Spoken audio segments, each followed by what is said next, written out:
ओम सिद्धाय नमः. सिद्ध नवनाथ भक्तिसार अध्याय 34. ह्या अध्यायाच्या पठणाने जीवनात योग्य दिशा मिळतील.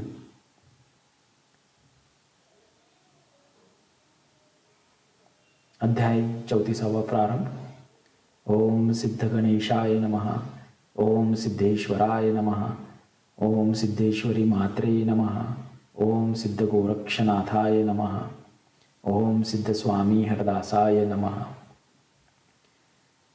जय जयाजी रघुतमा, आराध्य होसी प्लवंगमा, जटायो नामी विहंगमा, मुक्तिदाता रक्षक तू. तरी आता कथाप्रसंग पुढे बोलवी नवरस प्रसंगा, जेणे 19 श्रोतीये अंगा अनुभवतील महाराजा. मागिले अध्यायी करविले बोलणे, मच्छिंद्राचे भूमंडळी शरीरी आणून वीरभद्र मारुनी केला भस्म दानवासह रणांगणी.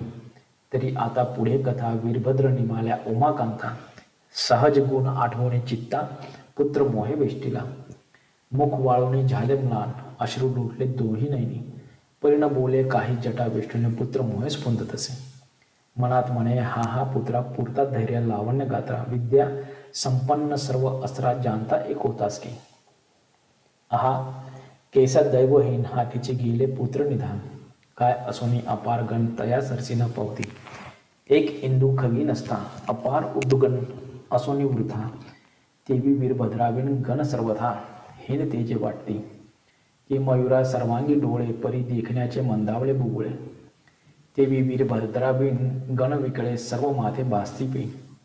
की गात्रे सकळ चांगुलपणी अंगी मिरवल्या लावण्य खाणी, परी एक घ्राण गेले सांडोनी सकळ विकळ होती ते. तेसे माझ्या वीरभद्राविण सकळ विकळ दिसती गण, आहा वीरभद्र माझ्या प्राण परत्र केसा गेला सोडून. ऐसे म्हणून मनीच्या मनात पंचानन आरंभळत, ती चिन्हे जाणून गोरक्षनाथ चित्त माझी कळवळला. मनात म्हणे बद्रिकाश्रमाते माते बैसविले तया गुरुनाथे, ते रात्रंदिवस उमाकांत मजेसाठी श्रम पावे. माये समान पाळणी लळा माता रक्षी जेवी बाळा, तरी ऐसा स्वामी चित्त कोळा पुत्र मोहे वेष्टीला असे. आहा तरी म्या उपकार काय हो केला अनिवार, ऐसा स्वामी शिनविला हार दुःख तुंबळ देऊन या. ऐसे म्हणणे स्वचित्तात पाया लागे गोरक्षनाथ, म्हणे पुत्र दुःखावरी मोहवेष्टीत चित्त तुमचे झाले की. तरी वीरभद्रा ते आता उठविन परी अस्ती आणाव्या ओळखून, येथे राक्षसांचे झाले कंदन राक्षस अस्ती मिरविते. त्यात वीरभद्राच्या अस्ती मिसळल्या कृपामूर्ती, म्हणून संशय वाटे चित्ती वीरभद्रा ते उठवावया. जरी एसिया मिसळल्या नाथा संजीवनी प्रयोग जपता, सकळ राक्षस उठतील मागुता, म्हणून चिंता व्यापली.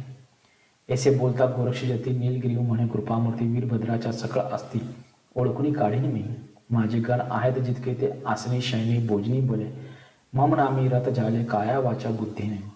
तरी चित्त बुद्धी अंतकरणे वीरभद्र नामी गेला वेष्टुनी, जागृती सुषुप्त स्वप्नी वेष्टीला असे मम नामी. ऐसे बोलणे शंकर रणभूमीत करी संचार, मग तेथे अस्ति उचलीने सत्वर करणे आपल्याला लावित असे. ऐसे परी शोध करिता वीरभद्र जेथे पडला होता, तेथे जाऊनी अवचट असता अस्ति उचली तयाच्या. अस्ति उचलणी करणे लावित त्या अस्ति मंद शब्द करीत, शिव शिव म्हणून शब्द येते, शिव करणे तत्वता. मग त्या अस्ति पंचनाने गोळा केल्या परीक्षेने, जेथे होता गोरक्षनंदन तेथे आणणे ठेवल्या. मग तो विद्यार्णव केसरी भस्म चिमुटी कवळणी करी, वीरभद्र नामी साचोकारी संजीवनी स्मरला असे. होता संजीवनीचा प्रयोग पूर्ण वीरभद्र उठला देह धरून, म्हणे माझे धनुष्यबाण कोठे आहे सांगा की. व्यापले अपार राक्षस कोटी, तितके मारेन आता जेठी. उपरी गोरक्षा यमपुरी शेवटी प्रतापाने दावीन की. ऐसे वीरभद्र बोले वचन, करी धरी पंचानन म्हणे बापा आता शिन व्यर्थ बोलाचा न करी. मग हृदयी कवळवणी त्या ते सांगितला सकळ वृत्तांत, उपरी म्हणे उमाकांत स्नेह नाथी धरावा. मग गोरक्षाने वीरभद्र जेठी उभयंताची करविली भेटी, उपरी म्हणे स्नेहपोटी उभयंतांनी रक्षावा. उपरी 72 कोटी 84 लक्ष शिवगण प्रतापी महादक्ष, ते वायुचक्री असता प्रत्यक्ष उतरी गोरक्ष तयासी. मग सकळ समुदाय एक करून जाते झाले गोरक्षाना नमून, एकीकडे राव त्रिविक्रम राज्य वैभवी गुंतला. गोरक्ष सकल शव मांडूस रक्षण करी शिवालयास, तो त्रिविक्रम राव दर्शनास अकस्मात पातला. राव देखता गोरक्षाचे प्रेमे मिठी घाली ग्रीवेसी, निकट बैसवणी त्यासी सर्व वृत्तांत विचारी. मग शवाचा जो झाला वृत्तांत तो सकळ त्या ते केला श्रुत होताची तळमळ चित्तात मच्छिंद्राच्या लागली. मग गोरक्षासी बोले वचन धैर्य धरावे काही दिन, धर्मनाथे राज्यासन देऊनी येतो लगबग. ऐसे बोलोनी प्रजानाथ स्वगृही आला त्वरिता त्वरित, बोलोनी मंत्री काते विचाराते घडविले. मग पाहुणे उत्तम दिन महीचे राव घेतले बोलावून, राज्यपदी स्वहस्ते अभिषेक करून धर्मनाथ स्थापिला. याचकासी देऊनी अपार धने आणि भूपा लागी दिदली भूषणे परम स्नेह बोलावून बंदीजन सोडविले. यासही लोटला एक मास राव त्रिविक्रम आपल्या मंदिरास खास देह सांडून शिवालयास तक्षणी पातला.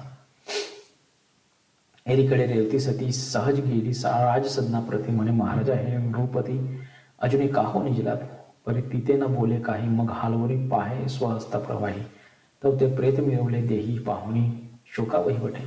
रेवती शोक करिता तुंबळ एकूणी धावला धर्मनाथ बाळ. मंत्री प्रजासेवक सकळ हा मरडा बहु उठला. तो वृत्तांत शिवालयाचे जनमुखे आला गोरक्षपासी.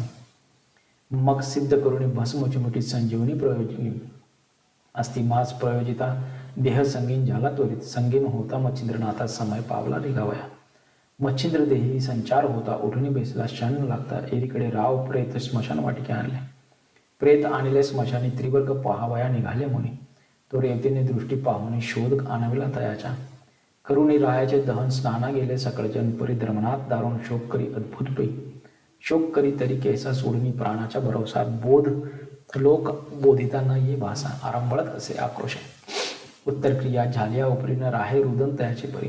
अन्न पाणी वर्जुनी शरीरी प्राणदेव बनत असे. मग मायेच्या मोह अत्यंत त्याते नेऊनी परम एकांतात म्हणे बाळा शोक का व्यर्थ पितया करिता करीतोसे. तरी आता बाळा तुझ्या पिता चिरंजीव आहे महीवृत्ता. प्रत्यक्ष जाऊन शिवालय आता निज दृष्टी विलोकी. तव पित्याचे मच्छिंद्र नाम चिरंजीव आहे उत्तमोत्तम. ऐसे एकदा राजोत्तम पिता केसा म्हणत असे.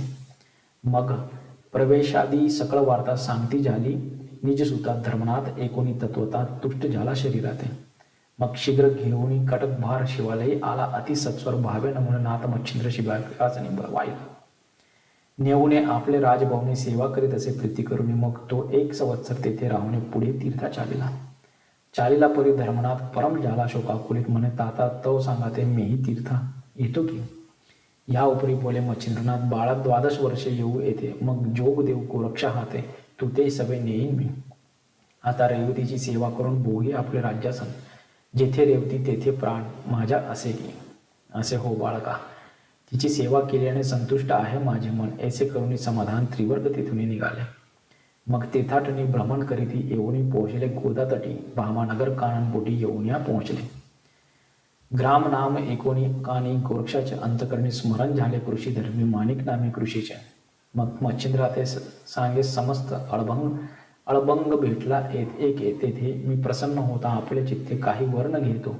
मग मुळाहून पासोनी पदाचे कथन मच्छिंद्रा केले निवेदन. मच्छिंद्रे एकोणी वर्तमान म्हणे पुन्हा आता पहावा. मग शेत सुमार धरून चालत आले त्रिवर्ग पावणे. माणिक नामे निश्चय बळी काष्टा समान देखील. मौळी विराजे वेष्टन बाबऱ्या रुळती महिकारण. नखे जुळमटपणे गेली होणी मास दिसेना तळबरी. अस्तित्वाच्या झाली एक पोट झाले पृष्टी स्थायिक. दृष्टी लावून या देख मंत्रजप करीत असे. ऐसी पाहता तपाकृती गोरक्ष धन्य म्हणे चित्ती. मग नमुने मच्छिंद्राप्रती अळभंग हाची म्हणत असे. मग निकट येऊन त्रिवर्ग जान बोलते झाले तया कारण म्हणते आता तपोधना पूर्ण तप करी कारे. एरी वचन त्या देत तुमचे जात काय जात. धरुणी आपला शुद्ध पंथांना मग गमन करावे येथून या.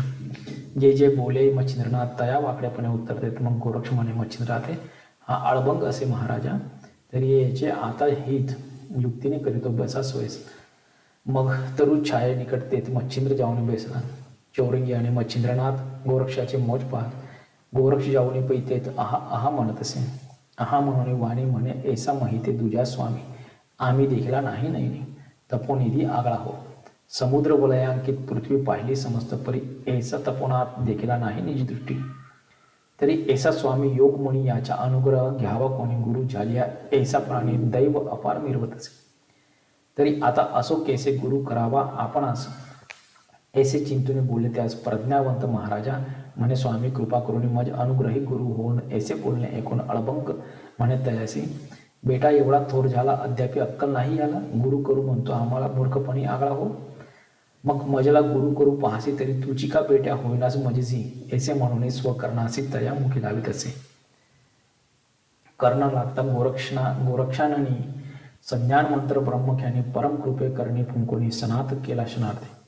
मंत्र पडता कर्णपुटी त्रिलोक्याची आली दृष्टी स्थावर जंगम एकताटी ब्रह्मरूप वाचले. मग अर्थार्थी सगळं ज्ञान झाला बृहस्पती समान. मग सांडूनी आपले तपोसाधन गोरक्ष चरणी लागला. मग गोरक्ष भस्मशक्ती प्रयोगिनी भाळी चर्ची सांग, तेने करून सर्वांग शक्तिमान मिळविले. मग धरुणी शीघ्रतयाच्या अस्तवृक्षाखाली आणि नाथ म्हणे महाराजा कृपावंत अळभंग हाची ओळखावा. असूने बोलले मच्छिंद्र मुनी, हा अळभंगा ते अळभंग नामी पाचारावे सर्व येथोनी साजूकपणी या वाटत असे. मग अवश्य म्हणे गोरक्ष त्यासी नाथ दीक्षा दिलेली खास. मग शीघ्र घेऊन व्यासभंगास तीर्थ लागी जात असे. मार्गी जाता सद्विद्येची सकळ तेव्हा पूर्ण अभ्यासी आपल्या समान शस्त्र अस्त्रेसी अळभंग तो मिरवला. असो ऐसे चारी जन 12 वर्षे तीर्थाटन करून पुन्हा प्रयागाकारण 4 सूर्य पातले. एरीकडे धर्मनाथाचे पुत्र झाला सतेज राशी. वडिलांचे नाव ठेवले त्याचे त्रिविक्रम म्हणून या. चौघे प्राज्ञिक ग्रामीण येता श्रुत झाले धर्मनाथा. मग कटक भाऱ्याचे शिबिके तत्वता बैसवणी आणले सदनाचे. मग धृती वृत्ती भक्ती सगन करून तोषविले मच्छिंद्र मन. मग त्रिविक्रमा राज्य स्थापन दीक्षा घेतली योगाची. माघ मासी पुण्यतिथी द्वितीयसी धर्मराजाची बीज म्हणते. माघ मासी पुण्यतिथी द्वितीयसी धर्मराजाची बीज म्हणते. ते दिवशी गोरक्ष जती अनुग्रह देत तयाते. ह्या उपरी देव मिळवणे स्वर्गीचे आणि प्रजा लोक त्या ग्रामीचे मिळवणे चोज अनुग्रहाचे. मोहळे रचिली अपार अनुग्रह झाल्यावरती सकळ बैसवणे एक पंक्ती गोरक्ष कवळ घेऊन या ते सर्वामुखी उभीत असे. मग तो आनंद परम जेठी पाहुणी धावले सुरवर थाटी. तेही प्रसाद पाहुणी शेवटी तुष्ट चित्त मिरवले परी करती भाषण ऐसाची प्रसाद जन्मोजन्म प्रति संवत्सरी असावा पूर्ण इच्छे लागी वाटत असे. ऐसे बोलता सुरवर सकळ एकोणी बोले तपोबळ माझे नाम घेऊन केवळ अर्पा जगा प्रतिवर्षी. धर्मराजाची बीज म्हणून उत्सव करावा तुम्ही सगन. याची नीती कुमारा सांगून कवळ पाहे जक्षादिशी. मंत्र स्फुरला म्हणून स्फुरमान सकळ तुम्ही बोला वचन. अंबिलपणे शक्तिमान सदैव करा उत्सव. ऐसा महाराजा गोरक्ष बोलता मानवले सुरवरांच्या चित्ता. मग प्रतिवर्षी आनंद भरिता महाउत्सव करीत. तैपासून सहजासहज जगी मिळवले तसे धर्मनाथाचे बीज. हे व्रत आचरल्या महाराज तुष्ट होत असे गोरक्ष. पूर्वी किम्यागार ग्रंथात स्वयं बोलिला गोरक्षनाथ की बीजेचे जो आचरित व्रत शक्ती समान आपुल्या त्याचे गृहीत दोष दरिद्र रोग भोगादी विघ्नेंद्र स्वप्ना माझी संसार अभद्र पाहणार नाही निजी दृष्टी. प्रत्यक्ष रमा सुखे सुरगणी त्या गृही होईल गृहवासिनी. मग दोष दरिद्र तया अवनी स्पर्शावया येईना. असो महात्मा वदावे किती ते प्राज्ञिक पावले सुख संपत्ती. जैसी कामना वेधली चित्ती तोची अर्थ पावेल. ऐसा गोरक्ष तया कारण बोलेला आहे मूळ ग्रंथी वचन. त्याचे येथे केले लेखन विश्वासाचे बराकी. असो तेथे महोत्साह करून धर्मनाथा नाथ दीक्षा देऊन तेथून निघाले 5 जण नर शार्दूल ते एका. नाना तीर्थे करिता महिसी अभ्यासिले सद्विद्येसी. शाबरी सहस्र अस्त्रांशी प्रवीण केला महाराजा. मग शेवटी बद्रिकाश्रमी जाऊन दृश्य केला उमारमन. धर्मनाथ तया स्वाधीन तपा लागी बैसविला. 12 वर्षाचा केला नेम तपा बैसला नाथ धर्म. एरू तेथून 24 जण तीर्थ लागी चालिले. 12 संवत्सर तीर्थे करून पुन्हा पाहिला बद्रिकाश्रम. मग तेथे मावदे अति दुर्गम बद्रिकाश्रमी मांडले. सकळ देव सुरवरासहित पाचारोनी घेतले. तेथ मावद्या झाल्या पूर्ण वाराते. देवणिया देव गेले पै.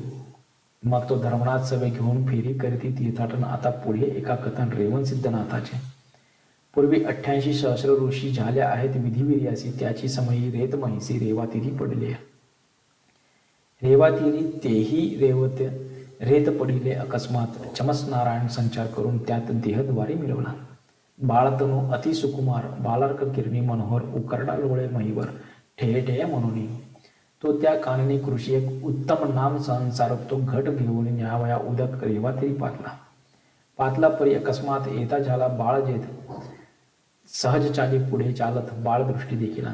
बाळ परम अतिसुकुमार कांती कर्दळी गाभाभर पाहुणी तयाचे अंतर विवळ मोहे झाला असे. मग घड घेऊ ठेवणी महिलागी धावणी तातडी उचली वेळी मोहे कवळणी हृदयभागी अतिस्नेह धरले असे.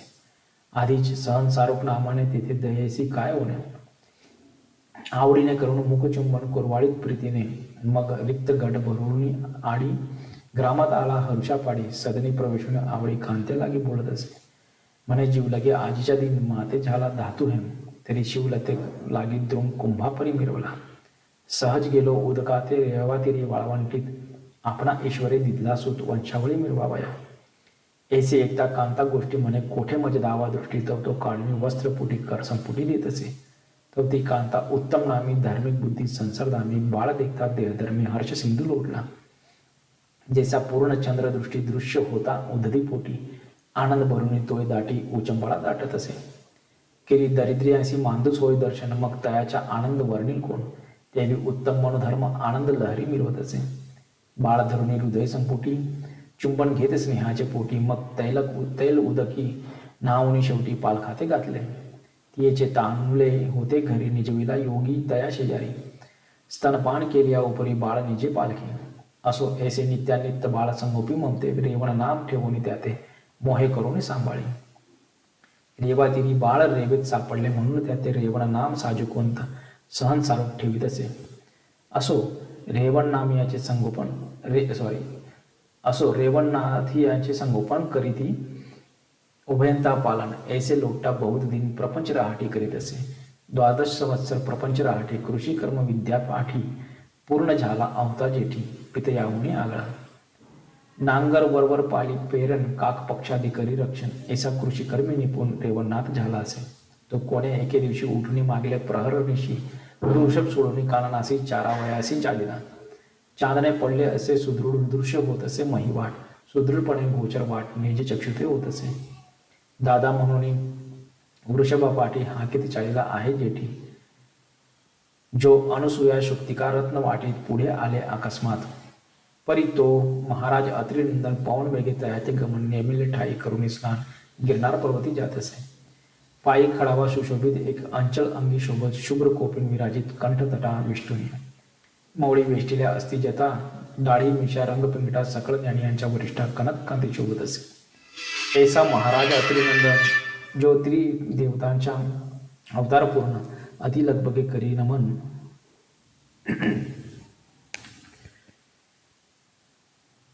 अति लगबगे करीत गमन पुढे नियम मानूया. तो मार्गावरी अकस्मात वृषभगण देखत वृषभा आड रेवणनाथ दृष्टी नाही आतळला. मानवगती त्याने देखून पुढे आला अत्रिनंदन सहज स्थिती वृषभा मागून पावले ठेवी चालावया. तो सर्व मागील वृषभ पूर्ण शरीरी मिरपे शल्य पण तया आड नाथ रेवण बाळ तणू चालत असे. तो वृषभा मागे एद दत्त वृषभ भुजोनी पुढे पळत मागे अंतरता रेवणनाथ त्यावरी दत्त आदळला. उभय देही कामपणी ऐक्य झाली देहधरणी परिस्पर्श होता अंतकरणे ज्ञानदीप उजळला. विमूढपणी कृषी कर्मात अज्ञान सर्वांपरी वर्तत सदा बेसणे अरण्यात अबुद्धीपणे वर्तत असे. परी दत्तात्रेयाचा स्पर्श होता पूर्वजन्माते झाला देखता चित्ती म्हणे मी महिवर असता कवन स्थिती पावलो आहे मी पूर्वीच्या नारायण प्रकाम परमप्राज्ञिक चमस नाम ऐसे असून कृषी कर्म येथे करीत बसलो. वंद्य असतात तिन्ही लोकात आता कोणी ओळखीना माते सदा काननी झालो रथ अहित कामी प्रपंचा. ऐसे देही जालिया ज्ञान मग स्तब्ध धरुणी राहे मौन परी धडक बेसता अत्रिनंदन कोण तू ऐसे पुसत असे कोण तू ऐसे पुसता दत्त करिता झाला प्रणिपात म्हणे महाराजा या देहात अंश असे तुझ्या की तुमचे देही त्रिदेवांचे अंश परिसत्वगुणी जो महापुरुष तो मी येथे प्रपंच देहास ब्रह्म परम कष्टळू. तरी आता क्षमोदयास उदित कराजी महापुरुष सनात करून या देहास महिलागी मिरवावे. ऐसे मनोनी दृढोत्तर चरणी मोळी अर्पी प्रेम करून म्हणे म्हणजे सनात केल्या वाचून कदा न सोडी तू मास्त. ऐसे बदुनी वाघवटी सदृढपणे देत मिठी परी आदरे प्रेम पोटी दत्त जेठी मिरवला. तयाच्या पाहुणे भक्ती आदर सुदृढपणे निश्चय पर मग कमंडुली ठेवून महिवर मोळी कर स्थापित असे. भाळा खाली घालून हात उठविला रेवणात मनात म्हणे हा सनात पूर्वीच्याची असे की हा नवा माझी असे एक नाथपंथी अवतार दोन दिक चमस नारायण प्रतापार्क महिवरी विराजना. तरी आता याचे सनात करुणी वाळवावा नाथ पंत कृपे ठेवून मौळी हस्त केला अंकिता पुला. कृपे मौळी ठेविला कर परी अनुग्रहाचे केले अंतर. म्हणाल कासे यासी उदार झाला नाही अनुग्रह. तरी चित्त योजिता झाला दत्त भक्तिश्रम यासी घडले नाही. तरी काही देही प्राशित घडून यावे ययाते. तरी भक्तिश्रम घडता सांग उपदेश मग द्यावा अव्यंग. मग ज्ञान वैरागाच्या मार्ग ब्रह्मस्थिती मिरवेला. ऐसे म्हणून अनुग्रह रहित कृपा मोळी ठेवला हस्त. परी भक्ती लागी रेवणात काय करी महाराजा. एक सिद्धीची कळा त्याते सांगता झाला कृपावंत. असता बीज रोपून किंचित दृष्टी ठेविली पुढारा. जैसे अर्भका देऊनी धन पिता मिरवी व्यवसाय कारण. मग तयाच्या पुढे चांगुलपण निजी दृष्टी पाहत असे. किंवा महित मिळवण घालून पाहती दुग्धाकार. की पत पाहत असे देऊनी धन सावकार कुळाते. तेवी सहस्रांशे करून महिमान सिद्धीचे सांगून तुष्ट केले तयाचे मन प्रज्ञावंते महाराजा. परी ती कळा होताची प्राप्त रेवण झाला आनंद भरीत. मग प्रेमे नमुनी अनुसूयासूत बोळविले तक्षक्षणे. परी विरह मानून चित्ती चालता झाला कानना प्रती. परी अंतरला आपल्या हिती निज पदाते पाहावया. जैसे कोंडबळ्या कांजी देता भूत होतसे राजी. त्याचा अल्पसिद्धी माझी तुष्ट झाला तो पुरुष. परम लादली होतील धनी परंतु दवडीली अज्ञानपणे कापरासाठी चिंतामणी सोडणी तिथला हातीच्या. की सुरा लागून परम गोड सोडली अमृतरसाची चाड. की निर्मळपणे पाहुणे दगड परीसा हातीच्या सोडिला. तेवी प्रत्यक्ष नाथ रेवण भुलला सिद्धी प्रकरणे करून. सिद्धी बुद्धी अत्रिनंदन हातीच्या सोडिला नायके. असो ऐसी संप्रदाय युक्ती निस्पृह पातला आपल्या शेती. तेथील कथा होईल श्रुती पुढील अध्यायी एकावी. दुंडीसूत नरहरिवंशी सांगज तुम्हा श्रोती यासी. संत कृपे नाम देहासी मालव ऐसी सामंती दया. स्वस्ति श्री भक्ती कथासार संमत गोरक्ष काव्य किमयागार सदा परिचोत भाविक चतुस्त्रितवितीमध्याय समाप्त. गोडहा श्रीकृष्णार्पण नमस्तु. शुभम भवतु. श्रीरस्तु. अध्याय 34 ओव्या 182 सिद्ध नवनाथ भक्तिचार चतुस्त्रितमध्याय समाप्त. ओम सिद्धाय नमः.